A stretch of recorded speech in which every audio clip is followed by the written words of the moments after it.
छोटा नागपुर के घने जंगलों में जहां धरती अपने लोगों को जीवन देती है, वहीं एक भारतीय स्वतंत्रता सेनानी ने जन्म लिया।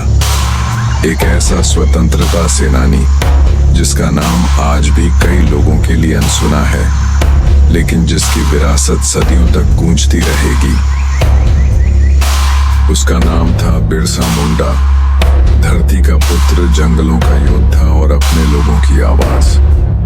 भगवान बिरसा मुंडा ने प्रकृति की खूबसूरती में अपना बचपन बिताया, लेकिन उसके बचपन पर उसके लोगों के दर्द का साया मंडरा रहा था।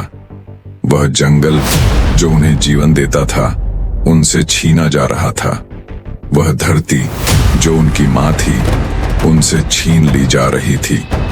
छोटा नागपुर के आदिवासी, जिन्होंने सदियों से धरती के साथ तालमेल बनाकर जीवन जिया था, अब अपनी ही धरती पर बेगाने हो गए थे।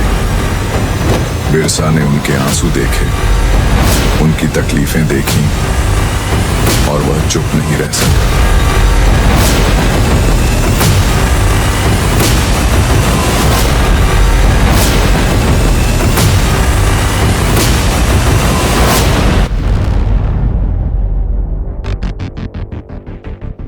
जब अन्य लोग चुप थे, तब बिरसा ने अपनी आवाज उठाई।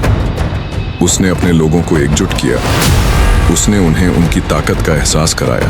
ये जमीन हमारी है, ये जंगल हमारे हैं, कोई इसे हमसे छीन नहीं सकता। हमें लड़ना होगा।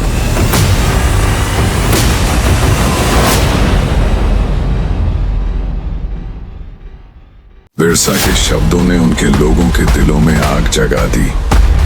वह उनके नेता बन गए, उनके रक्षक, उनके भगवान।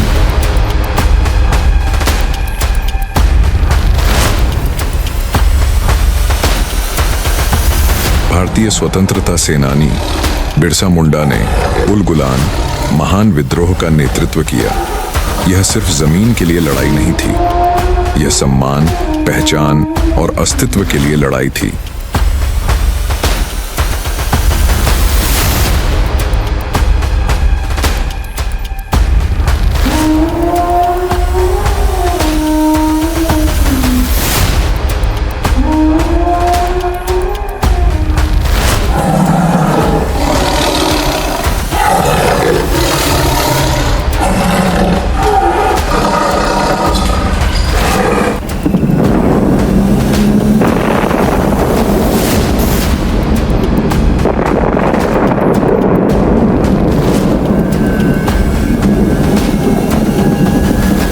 ब्रिटिशों ने बिरसा को पकड़ लिया।